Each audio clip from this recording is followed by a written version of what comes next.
പ്രിയമുള്ള കലാസ്നേഹികളെ, സഹൃദയരെ, saint Paul's Marthoma young family ഫെലോഷിപ്പിൻ്റെ ആഭിമുഖ്യത്തിൽ അവതരിപ്പിക്കുന്ന മൂന്നാമത് സാമൂഹിക നാടകം കുഞ്ഞാറ്റ കിളികളെ കൂടെവിടെ.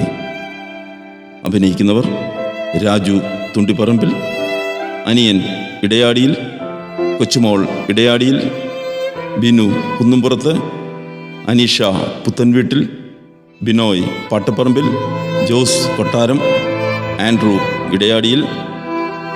സാങ്കേതിക സഹായികൾ കെവിൻ കുന്നുംപുറത്ത്, അഖിൽ തുണ്ടിപ്പറമ്പിൽ. ശബ്ദലേഖനം രഞ്ജു പുറമത്ത്. Editing Alex Puthenveettil. വസ്ത്രാലങ്കാരം Shirley Thundiparambil. Makeup Aji Moncy Chathanattu. PRO Roby Chethikkattu. തിരക്കഥ സാജൻ കുന്നുംപുറത്ത്. കഥാ സംവിധാനം മോൻസി ചാത്തനാട്ട്. നിർമ്മാണം ഷാജു പറപ്പള്ളിൽ. ഈ നാടകത്തിൻ്റെ കഥയും ഇതിലെ കഥാപാത്രങ്ങളും തികച്ചും സാങ്കല്പികമാണ്. എന്നാൽ ജീവിച്ചിരിക്കുന്നവരുമായോ മരിച്ചവരുമായോ ചില സാമ്യങ്ങൾ കണ്ടേക്കാം. അത് തികച്ചും യാദൃശ്ചികം മാത്രമാണ്. അടുത്ത ഒരു ബെല്ലോടുകൂടി നാടകം സമാരംഭിക്കുകയായി. കുഞ്ഞാറ്റ കിളികളെ കൂടെവിടെ.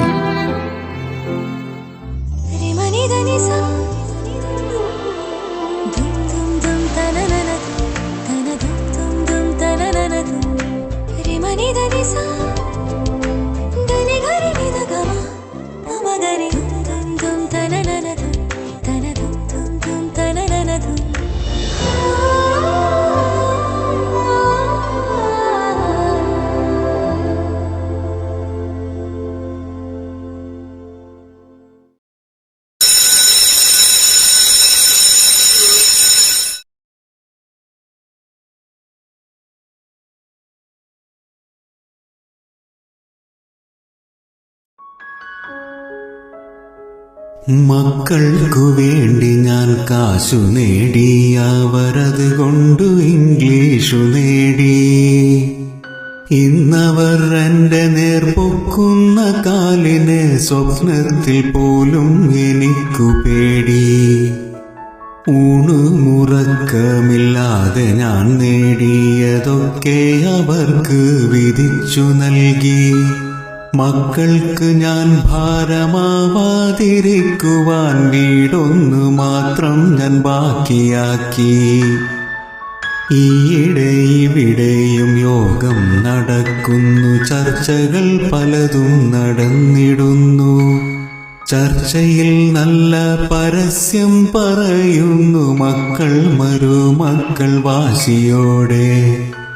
കൊച്ചിയിലുണ്ട് വൃദ്ധസദനം, ഇപ്പോ കോഴിക്കോടുണ്ട് സേവാസദനം. കാര്യമെനിക്ക് മനസ്സിലായി, എൻ്റെ വീടിനുമിന്നവർ നോട്ടമിട്ടു. ജീവന്റെ ജീവനാം എൻ്റെ മക്കൾ, എന്നെ എങ്ങോ കളയാൻ വെമ്പുന്ന മക്കൾ. തളർച്ചയോടൊന്നു ഞാൻ ചാരിക്കിടക്കവേ ചാരുകസേരയ്ക്കും മുറുമുറുപ്പ്. അറിയാതെ ഓർത്തു ഞാൻ പുറകിൽ ഉപേക്ഷിച്ച യൗവന ജീവിത കാലത്തെയും. അവളൊത്തു കഴിയേണ്ടൻ യൗവന ജീവിതം മരുഭൂമിയിൽ ഞാനും നഷ്ടമാക്കി. പരിഭവ ദുഃഖ പരിദേവനങ്ങളും പലതും പറഞ്ഞു കരഞ്ഞവളും. ഇതൊക്കെയും നമിച്ചവൾ, എല്ലാം സഹിച്ചവൾ, എന്നെ തനിച്ചാക്കി യാത്രയായി. സ്വർഗത്തിൽ നിന്നെന്നെ അവള് വിളിക്കുന്നു, മക്കളിൽ ഇവിടെ ഇങ്ങോട്ടു പോരൂ. മരണമാസന്നമായ ഉപദേശമൊന്നെനിക്കുണ്ടെൻ്റെ മക്കൾക്ക് നൽകിടുവാൻ. ആയുസ്സും ജീവിതം നഷ്ടമാക്കിയിട്ടാരും സമ്പാദിക്കല്ലേ മക്കൾക്ക് വേണ്ടി. അവരെ പടച്ചവനീശ്വരനാണെങ്കിൽ അവർക്കുള്ളതെങ്ങനെ വന്നു ചേരും. മക്കളെ നോക്കേണ്ടെന്നർത്ഥമില്ല, അതിനായി കളയേണ്ട ജീവിതം എന്ന് സാരം. മാതാപിതാക്കൾക്ക് നന്മ ചെയ്യാത്തോർക്കില്ല സ്വർഗം എന്ന് വേദവാക്യം. മാതാപിതാക്കൾക്ക് നന്മ ചെയ്യാത്തോർക്കില്ല സ്വർഗം എന്ന് വേദവാക്യം.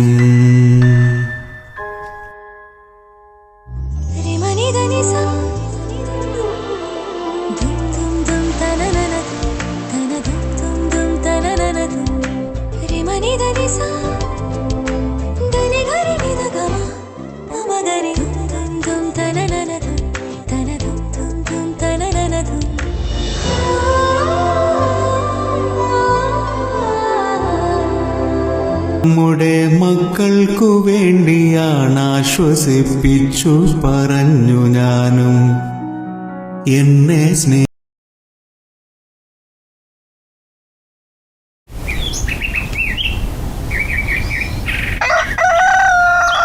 അതിരാവിലെ തിരുസന്നിധി അണയുന്നൊരു സമയേ അതിയായി നിന്നെ സ്തുതിപ്പാൻ അരുൾഗായിശു പരനേ. നെടുവീർപ്പെട്ടു കരഞ്ഞിടുന്നു പല മർത്യരി ഞാൻ എൻ്റെ കണ്ണുപർവ്വതങ്ങളിലേക്ക് ഉയർത്തുന്നു. എൻ്റെ സഹായം എവിടെ നിന്ന് വരും? എൻ്റെ സഹായം ആകാശത്തെയും ഭൂമിയും ഉണ്ടാക്കി യഹോവങ്കൽ നിന്ന് വരുന്നു. എൻ്റെ കാൽ എഴുതുവാൻ സമ്മതിക്കുകയില്ല. മോളെ, ആരെങ്കിലും എഴുന്നേറ്റോ? അവിടെ ഇച്ചിരി ചൂടുവെള്ളം കിട്ടുമോ? ഉണ്ടോ മോളെ? ഈ തണുപ്പും പിടിച്ച് അപ്പച്ചൻ അവിടെ കാണാൻ കിടക്കരുതോ?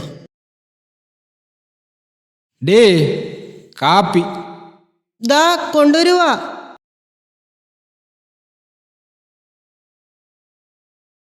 നിങ്ങൾക്ക് അപ്പൻ്റെ കാര്യത്തിൽ ഒരു ഉത്തരവാദിത്വവും ഇല്ലല്ലോ. അപ്പൻ്റെ നന്മയ്ക്ക് ഒരു കാര്യം പറഞ്ഞിട്ട് ഇപ്പം എത്ര ദിവസമായി? എടി, മനസ്സിന് ഒരു സുഖവുമില്ല. അപ്പൻ്റെ കാര്യം ഓർക്കുമ്പോൾ മനസ്സിന് വല്ലാത്ത പ്രയാസം. എല്ലാം അപ്പൻ്റെ നല്ലതിന് വേണ്ടിയിട്ടല്ലേ?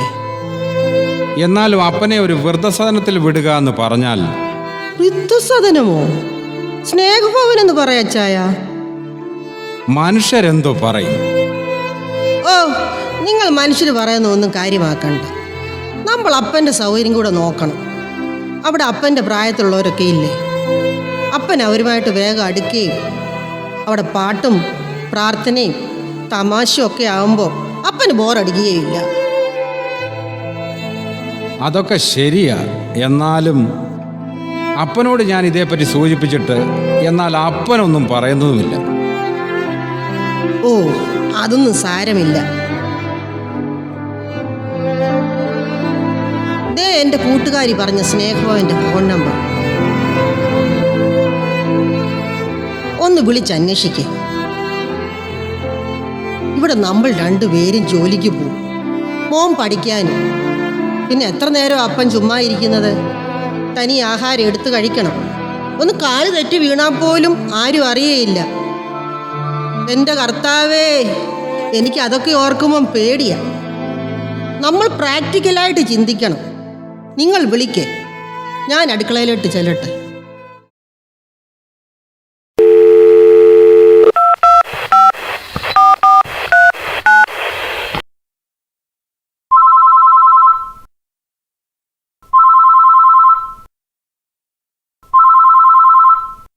Hello. Hello, good morning Snehabhavan. Good morning. ഞാൻ സാം. ഞാനിവിടെ അടുത്തൊരു സ്ഥലത്തു നിന്നും വിളിക്കുകയാണ്. എന്താണ് സർ വേണ്ടത്? എനിക്കൊരു കാര്യം അറിയാനായിരുന്നു. എനിക്ക് എൻ്റെ അപ്പനെ അവിടെ ഒന്നാക്കാൻ വേണ്ടിയാണ്. അവിടെ റൂം വല്ലതും ഒഴിവുണ്ടോ? സർ, ഒരു മിനിറ്റ്, ഞാനൊന്ന് ചെക്ക് ചെയ്തോട്ടെ. സർ, ഒരു AC റൂമും ഒരു നോൺ AC റൂമും ഇപ്പോൾ വേക്കൻ്റ് ആയിട്ടുണ്ട്. സൗകര്യങ്ങളൊക്കെ ഉള്ള മുറിയാണോ? എല്ലാ സൗകര്യങ്ങളും ഉണ്ട്. TV, ഫ്രിഡ്ജ്, വാട്ടർ ഹീറ്റർ എല്ലാം റൂമിൽ തന്നെയുണ്ട്. കൂടാതെ ഡോക്ടേഴ്സിന്റെ സേവനവും ലഭ്യമാണ്. ഏതായാലും അതൊന്ന് ബ്ലോക്ക് ചെയ്തേക്ക്. ഞങ്ങൾ നാളെ രാവിലെ തന്നെ അങ്ങോട്ട് വരാം. സാറിന്റെ ഫോൺ നമ്പർ ഒന്ന് പറയണേ. നമ്പർ എഴുതിക്കോ, 9847089250. ഓക്കെ സർ, ഞാൻ ബ്ലോക്ക് ചെയ്തിട്ടുണ്ട്. രാവിലെ വന്നോളൂ. Thank you sir. Okay, thank you.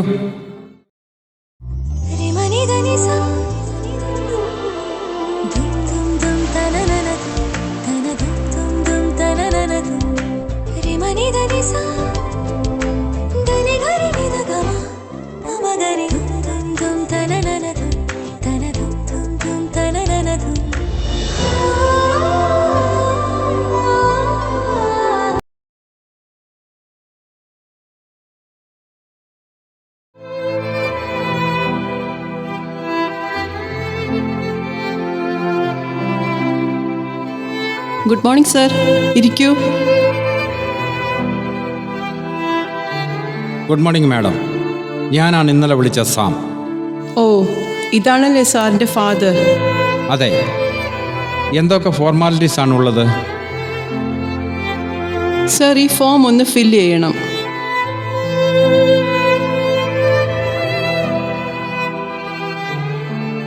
Sir, Appachan room AC ആണോ നോൺ AC ആണോ വേണ്ടിയത്?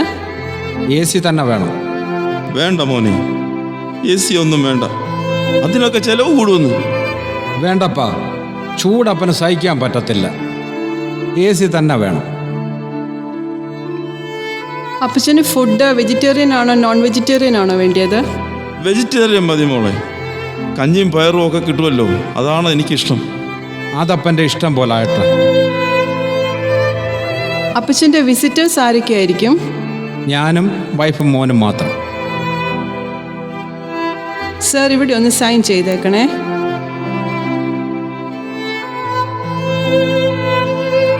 സർ വരൂ, ഞാൻ റൂം കാണിച്ചു തരാം.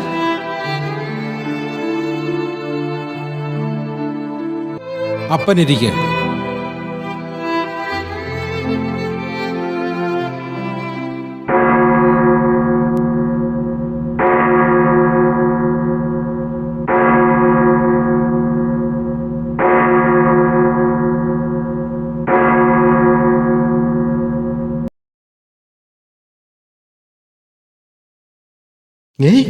ഇതാര്?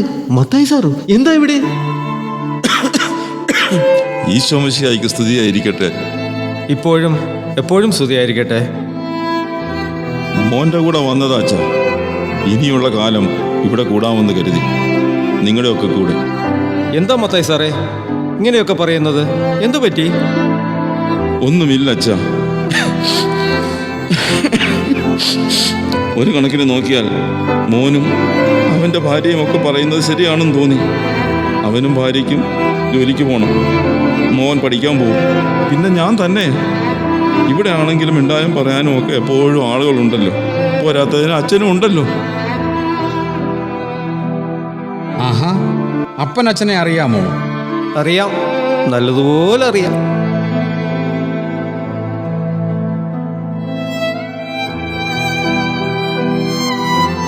അപ്പൻ്റെ സാധനങ്ങളൊക്കെ എടുക്കട്ടെ മാഡം. കൊണ്ടുവരാം സർ. എടാ ജോസേ, അപ്പൻ്റെ സാധനങ്ങളൊക്കെ എടുത്തോണ്ട് വാടാ.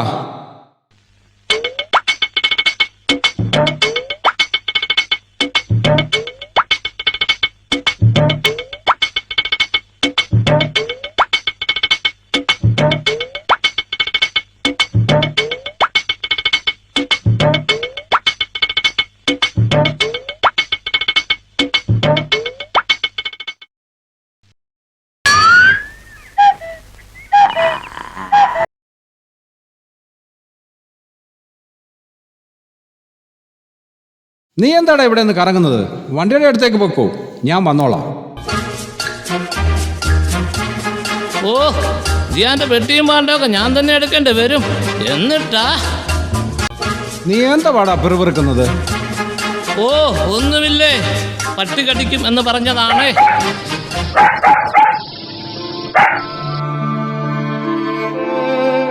മത്തായി സാർ വാ. നമുക്ക് പോയി മുറിയൊക്കെ കാണാം. ഇന്നു മുതൽ സാറും ഈ കുടുംബത്തിലെ ഒരു അംഗമാണ്. ഒന്നും വിഷമിക്കേണ്ട. അപ്പ എന്നാൽ ഞാൻ ഇറങ്ങട്ടെ, ഇടയ്ക്കിടയ്ക്ക് വരാം.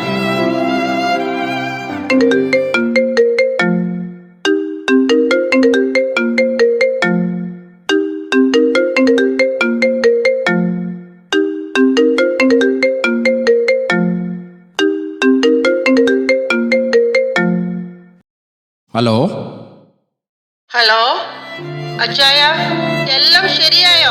ആ ശരിയായി, ഞാനിവിടെ നിന്ന് ഇറങ്ങുക. അച്ചായ, നമ്മൾ ഹോളിഡേയ്സിന് അപ്പനെ അവിടെ ചെന്ന് കണ്ടോളാമെന്ന് പറഞ്ഞല്ലോ അല്ലേ? എത്ര രൂപയായി? ഓ, ഇവളെ കൊണ്ട് തോറ്റു. മാസം 10,000 രൂപ കൊടുത്താൽ മതി. ബാക്കിയെല്ലാം ഞാൻ വരുമ്പോൾ പറയാം. നീ ഫോൺ വെച്ചോ.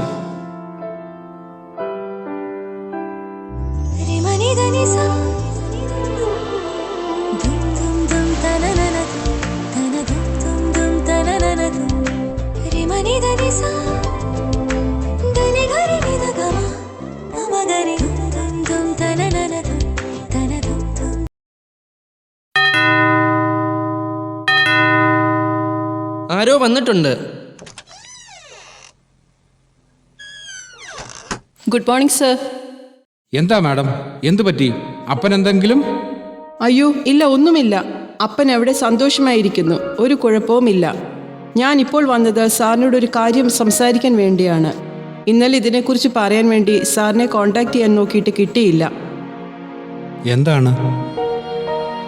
ഓ, മാഡവും ഉണ്ടല്ലോ. ഞങ്ങളുടെ ഒരു ന്യൂ ഇയർ ഓഫറിനെ കുറിച്ച് പറയാനാണ് ഞാൻ ഇന്നലെ വിളിച്ചത്. ഇന്നിപ്പോൾ സാറിൻ്റെ ഫാദറിന് സ്നേഹഭവനിൽ ഒരു റൂം ഉണ്ടല്ലോ. ഒരു 20-25 വർഷം കഴിയുമ്പോൾ സാറിനും ഇതുപോലൊരു റൂമിൻ്റെ ആവശ്യം വരും.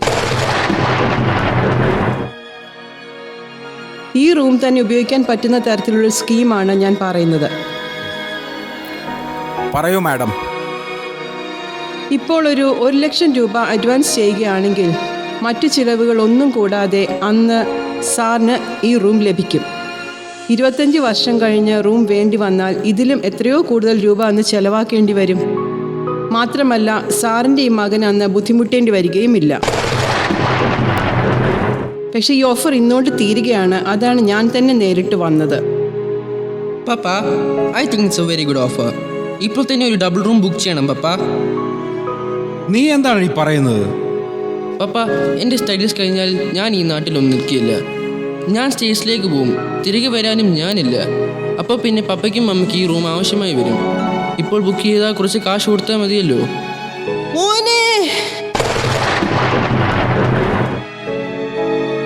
സാറിൻ്റെ മകൻ പറഞ്ഞത് ശരിയാണ്. നമ്മൾ പ്രാക്ടിക്കലായി ചിന്തിക്കണം. സാർ ഒന്നുകൂടി ആലോചിക്കൂ.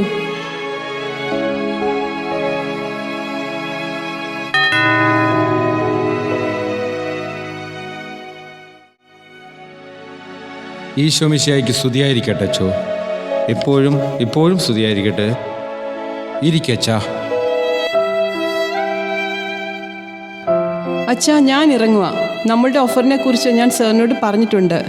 സാറിൻ്റെ തീരുമാനം അച്ഛനോട് പറഞ്ഞാൽ മതി.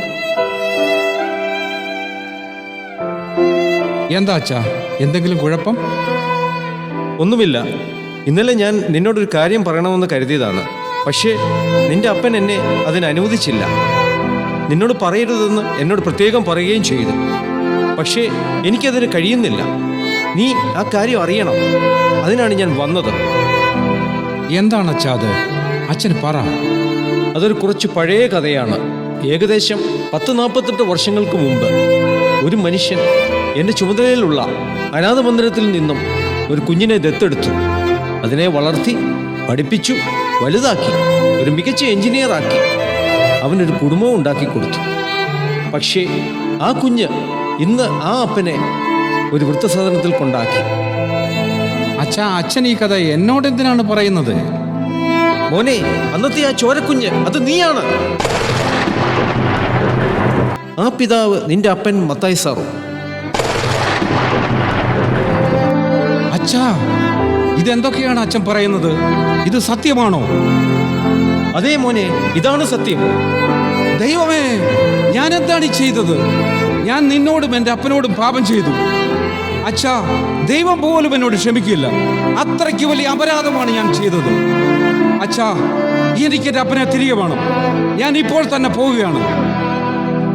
നീ ധൃതി വെക്കാതെ. മത്തായി സാറ് ഇനി ഇങ്ങോട്ട് വരുന്ന കാര്യം സംശയമാണ്.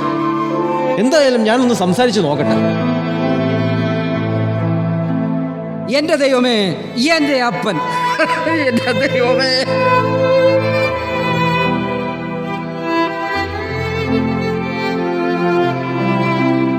പ്രിയ കലാസ്നേഹികളെ, ഇവിടെ തിരശ്ശീല വീണെങ്കിലും കഥ ഇവിടെ അവസാനിക്കുന്നില്ല. മത്തായി സാർ തിരികെ വരുമോ?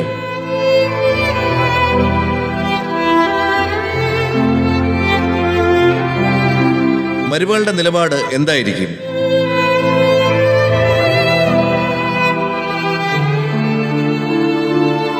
കൊച്ചുമകൻ അമേരിക്കയിലേക്ക് പറക്കുമോ?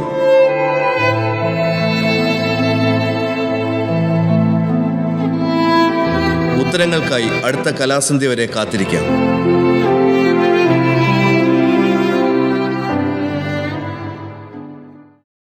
മക്കളെ നോക്കേണ്ടെന്നർത്ഥമില്ല, അതിനായി കളയേണ്ട ജീവിതം എന്ന് സാരം.